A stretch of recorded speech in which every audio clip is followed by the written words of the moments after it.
Сайн үзэгчдээ нэг сэдвээр нэвтрүүлэг эхэлж байна. Энэ удаагийн дугаараар арилжааны банкуудын зээлийн хүүний талаарх мэдээллийг хүргэх болно.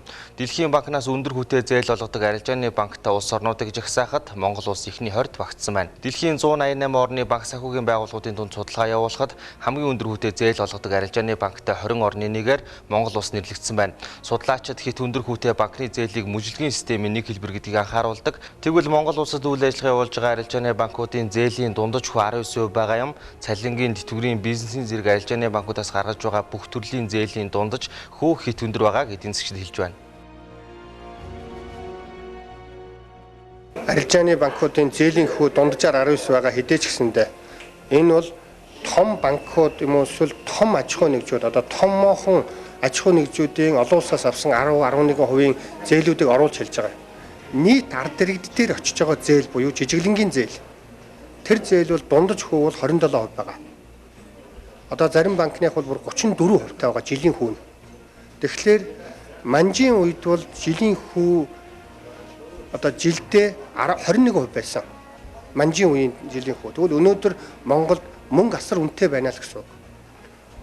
2 өрөө байрыг 60 юм уу 70 сая төгрөгөөр авсан тохиолдолд тодорхой хугацааны дараа банкнд 180 сая төгрөгийг төлж өгнө гэсэн үг.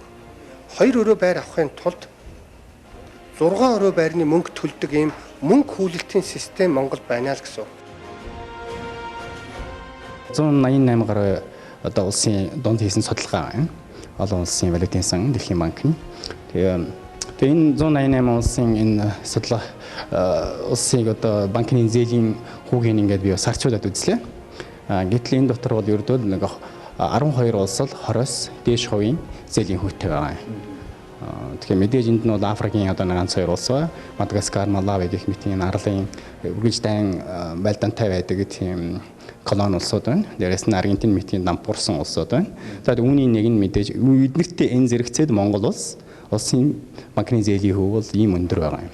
Ерөөсөө 12 улсын нэгэнд л Монгол улс болж байгааг харамсалтай юм. Тэгэхээр энэ бол мэдээж банкны зээлийн хүн ийм өндөр байгаа нь банкны өөрийнх нь тогтолцоо бүтцтэй холбоотой хэрхэн ажиллаж байна. Энэ бол гажуудалтай систем. Үндсэндээ бол энийг бол мүжилгийн систем гэж хэлж болно. Монгол улсад үйл ажиллагаа явуулдаг арилжааны банкуудын зээлийн жилийн дундаж хүү 19% байна. Зээлийн хүү хит өндөр байгаа нь зээл авсан иргэн болоод аж ахуйн нэгжид дарамт болж байгаамаа.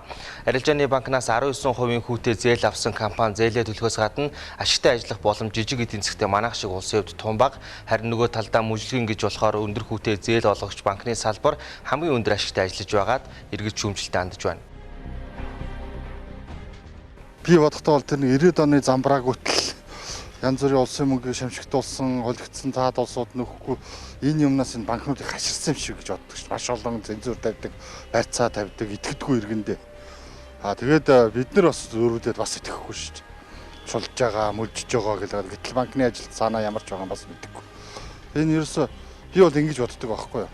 Монгол улсын хөгжил энэ банк санхүүгийн ажил дээр ерөөсөө хүндээ байх. Монголчуудтай байгаа байхгүй. Монголчууд бие биендээ таалагдахгүй учраас нэгэн зээлээ өгөхгүй, нэгэн зээлээ авахгүй. Монголчууд нэгэндээ итгэдэг, нэгэндээ таалагддаг болсон цагт л энэ чи явна шүү дээ. Энэ бол хугацаад гэж бодож байна. Бүх орнууд энэ замыг тоолсон л баг. Үнэхээр өндөр.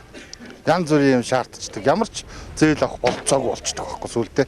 Тэгэхээр ер нь бол яаж явах юм. Гэтэл Европт бол өөр шүү дээ. Тэр чинь ямар нэгэн байдлаар ард түмэндээ судалгаа хийсэн тэр улсуудаа ихтгэлцэлтэй бизнес хөгжүүлээд дараа нь энэ хүний бизнесээс бид нар ашиг олно гэдгийг банк тооцсон байгаа юм чинь тийм. Манай ерөн зээлийн өндөр байдаг шүү дээ. 8% гэдэг чинь бас л өндөр шүү дээ. Би өөрөө яг үйл хөдлөх хөрөнгөний чиглэлээр ажилладаг. Тэгээ зээл бол айгүй өндөр хүүтэй байгаа. Дээр нөгөө хүүгээс хүү боддог айгүй амар тогтолцоотой. Одоо дээрээс нь шууд нэг ямар ч өчггүйгээр те бүх юмыг хурааж авах бас тийм амар юм гарч ирж те. Тэгэхээр угаасаа банкны дарамтнд одоо нөгөө бүх хүндэл өртцсөн байгаа шүү дээ. Тэгээ дээрэс нь манайх ч одоо нөгөө олон улсаас мөнгө төвлөрүүлж ийн гэдэг. Тэдрээс авчирсан нөгөө 4% зээл авчирчаал ирээл 8% гэдэг. Тэтгэврийн бид нар хэцүү байна. Бидний тэтгэврийн зээл бол дэндүү өндөр хүүтэй байна. Тэгээ одоо ингээд зааг тавьчаал заавал одоо юу яа төрийн байгууллагт ажилладаг тийм хүмүүсийг л батан таагчаар аав гэдэг ингээд жишээ нь би ихэд одоо 2 саргаар одоо тэтгэврийн зээл хөлтөд авч чадаагүй. Яагаад нөгөө хувийн эрхлэх нь болохгүй гэдэг байгаа байхгүй юу? Манай хүүхдэд хувийн эрхлэлд ажилладаг. Тэгээд ер нь аль болохоор л ингээд хүмүүс уг нь зээл чинь тэр хүмүүс чинь өөрснөө уучраа мэдчихэл зээл авах гэдэг шүү дээ. Тэрнээс биш зээл аваад алга болох гэж байгаа хүн байх үү тэр бид нар бол хайцах тэг чинь тэгдэггүй заавал төрийн байгууллагад ажилладаг хүн гэхээр тэр нь олдохгүй юм байл да. Ер нь зээлийн хөл дэндээ өндөр юм аа. Тэтгэврийн зээлийн яг хүү бол 18% байдаг. Тэтгэврийн зээл яагаад юм гайгүй бага байдаг вэ гэвэл тэтгэврийн тэр хүмүүсийн тэтгэврт өгсөн мөнгийг тэр хадгаламжинд авахдаа 4% хүүтэйгээр авдаг. Буцаагаад өгөхдөө 18% хүүтэйгээр өгдөг. Тэтгэврийн зээл хамгийн бага хүүтэй байгаа. Харин жинхэнэ арилжааны зээлүүд бол доотлол нь 19-20-оос 34% хооронд хэлбэлцэж байгаа. Үндсэндээ Монгол оронд бизнес хийх боломжгүй. Дандаа мөнгө хүлээлтийн яг манжийн үеийн мөнгө хүлээлтийн бодлого өнөөдөр явж байгаа. Энийг төрөөс зохицуулт хийх ёстой. Үндсэн хуулийн 5-4 дээр нийт ард иргэдийн сайн сайхны төлөө бүх одоо хувийн хэвшил болон олон хэвшлүүдийн сайн сайхны төлөө төрөөс эдийн засгийг зохицуулна гэж заасан байдаг. Төрөөс Монголын эдийн засгийг буюу банкуудыг зохицуулахгүй, банкуд засгийн газрыг худалдаж авсан байна. Банкуд улсын их хурлд өөрийнхөө худалдаж авсан гишүүдэд оруулсан байна гэдгээр л энэ байдал харагдаж байна. Монгол улсад үйл ажиллагаа явуулдаг арилжааны банкуудын зээлийн дундаж хөөг бусад улсын банкны зээлийн үетэй харьцуулж үзвэл Казахстан 6.9%, Хятад 6%, Орос 11.3%, Франц 2.8%, Герман 2.6%, Япон 1.5% байгаа юм а. Харин манай улсын арилжааны банкуд 19% хүүтэй зээл олгож байна. Манай улсын арилжааны банкуд хадгаламж эзэмшигч харилцагч нартаа жилийн 12-оос 13% хүүтэй хадгаламжийн данд санал болгодог. Өөрөөр хэлбэл банкнд хадгалуулсан харилцагчийн мөнгийг өсгөхөөс гадна ашигтай ажлах үүднээс зээлийн үгээ арилжааны банкуд бууруулахгүй байна. Арилжааны банкуд тэр дундаа төдийлөн олон харилцагчтай болж чадаагүй жижиг банкуд хадгаламжийн хүүг ил тод хөөрөгдүүлдэг байна. Өөрөөр хэлбэл өндөр хүүтэй хадгаламж санал болгож харилцагчтай татдаг. Харин нөгөө талдаа олон харилцагчтай зах зээлийн хамрах хүрээнд өргөгдсөн банкуд хадгаламж эзэмшигчээ алдахгүй тулд хадгаламжийн үгээ дагаад байна. Ялангуяа жижиг банкуд нь хадгаламжийн хүү хөөрөгдөж байгаа шүү дээ. Ил дад хөөрөгдөж байгаа. Тэднэртэй уралдахын тулд томчууд нь бас хадгаламжаа нэмж байгаа. Энэ үйл явдал болж байгааг бүгдээрээ харж байгаа. Гэхдээ энийг ийм зохицуулах бас механизм байх хэрэгтэй. Нэг нөгөөх нь ер нь бол төрийн хэмжээ жоохон байх хэрэгтэй. Төрийн мөнгийг л янз бүрийн банкаар дамжуулж урт хугацаагаар хадгалах тэрнээс болоод хүүгийн өсгөлтийнх нь хүчин зүйнүүлж байгаа гэж бодож байгаа. За ер нь бол банкны мөнгө бол богино хугацааны 1 жилийн мөнгө л дөө. Урт хугацааны мөнгөтэй байх юм бол зээлийн хүү багасна. Эрсдэл багасах юм бол зээлийн хүү багасна. Яг банкны зээл юу хүү дотор за ерөнхийдөө бол инфляциас өндөр байх ёстой гэдэг шаардлага байдаг. Арилжааны банкуудын зээлийн хүү өндөр байгаа нь Монгол улсын санхүүгийн зах зээлтэй холбоотой. Санхүүгийн зах зээл банк хөрөнгийн бирж гэсэн үндсэн хоёр салбараас бүтдэг. Өөрөөр хэлбэл арилжааны банк болон хөрөнгийн биржийн хөгжил тэнцвэртэй байх ёстой. Тэгвэл бодит байдал дээр манай улсын санхүүгийн зах зээлийн 95 орчим хувь нь арилжааны банкудаас хамааралтай байгаа юм а. Арилжааны банк богино хугацааны зээлийг иргэн аж ахуйн нэгжид санал болгодог бол урт хугацааны хүү багтай хөрөнгө босох боломжийг хөрөнгийн бирж олгодог байна. Тэгэхээр зэрэг ер нь бол санхүүгийн зах зээл маань бол хоёр гол толгуураас бүрддэг. За хөрөнгийн зах зээл буюу урт хугацаа санхүүжилтийг олгодог зах зээл. За богино хугацаад буюу одоо мөнгөний зах зээл, банкны салбар гэж харж байгаа. За Монгол улсын хувьд бол зүгээр нь янз бүрийн тоог ярьдаг. За 95, 5, за 96, 4 ч гэдэг юм уу. Тэгэхээр зэрэг энэ харьцааг бол одоо хөрөнгийн биржийн зүгээс одоо улам 50-50 өрөг болох 60-40 өрөг болгох энэ маань өөрөө санхүүгийн зах зээл маань ямарваа нэгэн эрсдэлгүй явах энэ боломж нь бүрдэж байгаа. Богино хугацаа зээл шаардлагатай богино хугацаа санхүүжилт авах хэрэгтэй этгээдүүд маань бол одоо банкны салбараасаа зээлээ аваа явчихдаг. За хөрөнгийн зах зээл дээр бол одоо урт хугацааны бизнесүүд маань бол санхүүжилт татдаг. Тэр маань бол урт хугацаат гэдэг маань ямарваа нэг дарамт байхгүй. За энэ дарамт гэдэг маань бол одоо нөгөө зээлийн хүүгийн төлбөрч гэдэг юм ийм зүйл байхгүй. Арилжааны банкны зээлийн хүүг бууруулахад тодорхой нөхцлүүд бүрдсэн байх ёстой. Үүнд банкны хадгаламжийн хүү, инфляцийн түвшин, Монгол банкны бодлогын хүү зэрэг багтаж байна. Монгол банк бодлогын хүүгээ тогтоохдоо инфляцтай уялдуулдаг 2015 онд инфляцийг 12.6% байна гэж тооцсон Төв банк бодлогын хүүгээ 13% гэж гаргаж байсан. Улмаар Төв банкны бодлогын хүү арилжааны банкуудын зээлийн хүүд нөлөөлж байсан юм. Тэгвэл өнөөдөр инфляцийн түвшин 3% байгаа юм. Нэг үгээр арилжааны банкуудын зээлийн хүүд нөлөөлдөг Монгол банкны бодлогын хүү буурах боломж бий болсон гэж үзэж байна. Ер нь альва нэгэн арилжааны банкуудын зээл бууруулах бол 2-3 нөхцөл бүрэлдсэн байх шүү дээ. Бүрдэж өгөхөд хамгийн хэцүү нэг нөхцөл бол Монгол улсад инфляц байсан.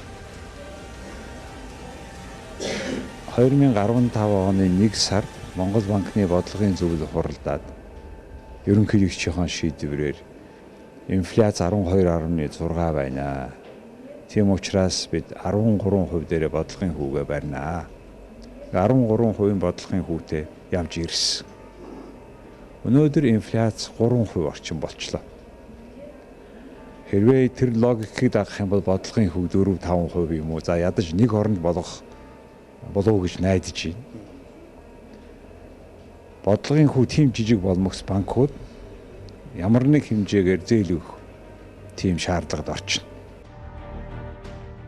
Монгол банкны бодлогын хүүг буулгах ёстой. Монгол банкны бодлогын хөөнийг 12-13% байгаа. Энэ юу гэсэн үг вэ? 100 төгрөгийг 113 төгрөгөөр арилжааны банкудад худалдаж байна гэсэн үг. Мөнгө худалдаж байна шүү дээ. 100 төгрөгийг 113-оор худалдаж байна.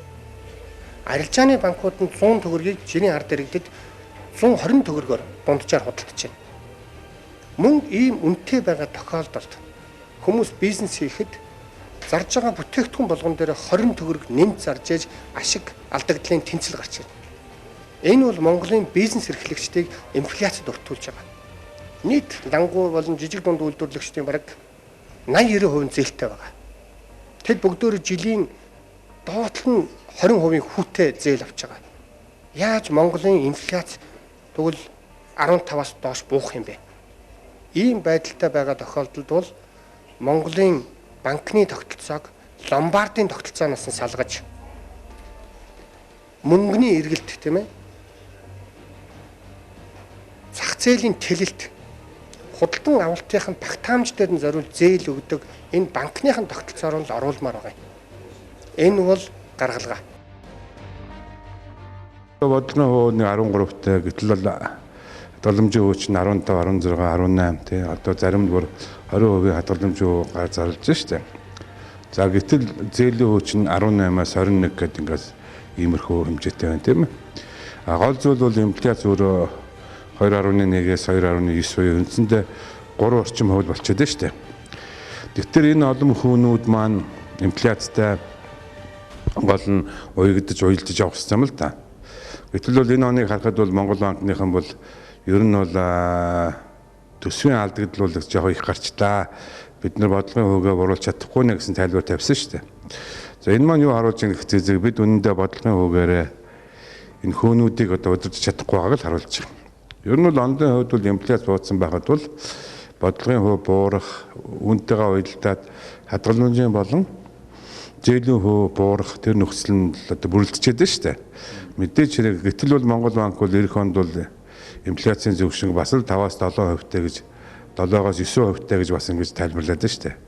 Гэтэл энэ маань одоо нэгэнт буурсан инфляцаа дарж авч чадахгүй байгаатай л холбоотой. Арилжааны банкны хүүг бууруулахын тулд бага хүүтэй зээл олгодог төрийн өмчит банк байгуулах хэрэгтэй гэж эдийн засгчид үзэж байна. Төрийн өмчит банкны гол зорилго нь арилжааны банкуудын зээлийн хүүнээс бага хүүтэй зээлийг олгож үйл ажиллагааны зардалаа нөхөх хэмжээнд ашигтай ажиллах юм а. Энд ердөө төрийн зохицуулалт хэрэгтэй.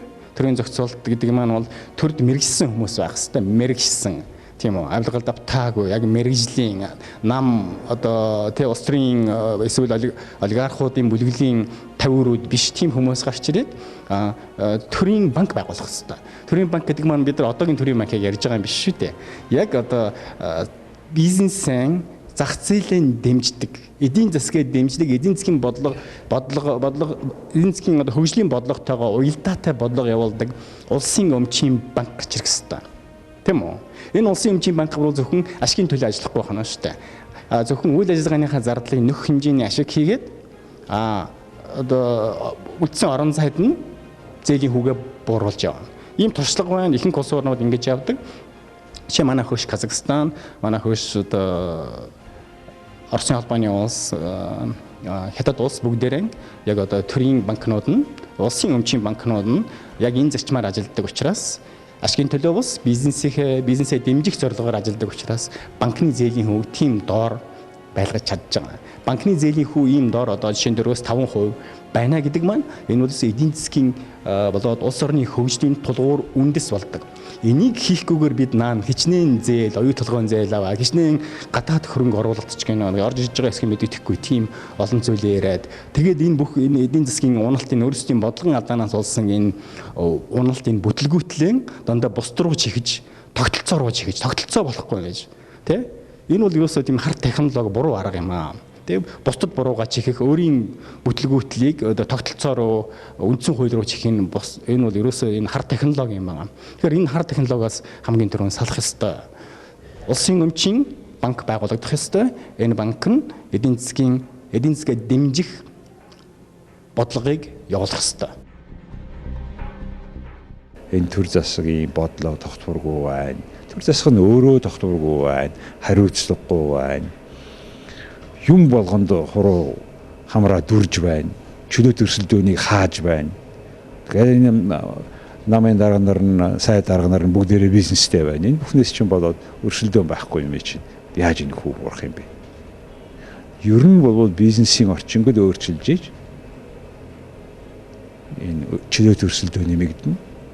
Энэ зөндөө олон үн тогтоох янз бүрийн худлаа үнэн энэ бүгдээрээ худлаа програмууд ингээ харахад яг тодорхой хүмүүс ингээ байранд ингээ сайхан болж байгаа ч гэсэн үнэндээ бол тгээгүү байсан бол тэр байрны үн 2 дахин хямдхал байх байсан шүү. Ипотекийн зээлэн дээр нэг л зүйл хэлье.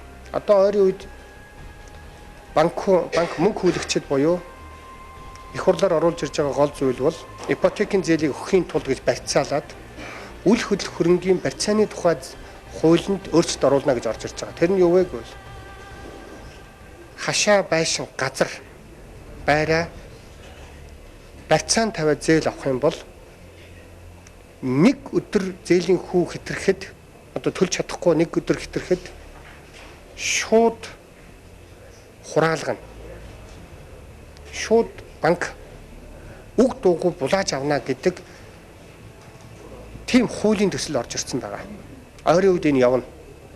Энэ бол Монгол улсын тусгаар тогтнол буюу банкуд бүх энэ хашаа байшингийн газруудыг эзэмшнэ гэсэн үг. Энэ цаад утгаараа энэ 16 банкны ихэнх нь гадаадын хөрөнгө оруулалттай эсвэл гадаад эзэнтэй байгаа. Монголын газар нутгийг тэгвэл тэд үг дуугүйгээр хурааж авах ийм аюул бидэнд ирж байгаа. Ипотекийн зээлээр барьцаалж ийм аюултай зүйлийг ардсан намынхан шахаж оруулах гэж байна. Арилжааны банкуудын зээлийн үг бууруулах өөрний гаргалгааг олон улсын эсвэл гадны улс орны томоохон банкны салбар нэгжийг Монгол улсад нээх гэж үздэг. Гэхдээ үүнийг эрсдлээ гэдгийг эдийн засгчид хэлж байна. Гадны банк Монгол улсад үйл ажиллагаа явуулснаар зээлийн хүү буурах хэдий ч үндэсний гэсэн тодтолтой банкуд хаалга барих аюултай юм. Томоохон хямдхан их үүсвэртэй гадаадын банкуд салбараа нээх. Энийг бол Монголын арилжааны банкуд бол эсэргүүцэж байгаа. Гэхдээ эсэргүүцээ тэр жишээлбэл энэ Bank of China гэтэл ер нь одоо энэ төлөөлөгчийн газар нь байгаа энэ банкуд Монголын томоохон хүч чадалтай, боломжтой бүх компаниудад гадаадаас зээл авчиж байгаа шүү дээ. Тэгээ үлдсэн нараа бага дунд гарын жижиг тийм компаниуд л өндөр хүүтэй зээл авч байгаа. Энэ бүх нөхцөлийг тооцсон нэлээд хэдийн хүчин зүйлүүдийг анхааралд авч иж Монголын банкны, арилжааны банкны хүү буурна гэж бодож байна. Энэ удаагийн дугаараар арилжааны банкуудын зээлийн хүүг бууруулах боломжуудын талаарх мэдээлэл хүргэлээ. Анхаарлаа хандуусанд баярлалаа.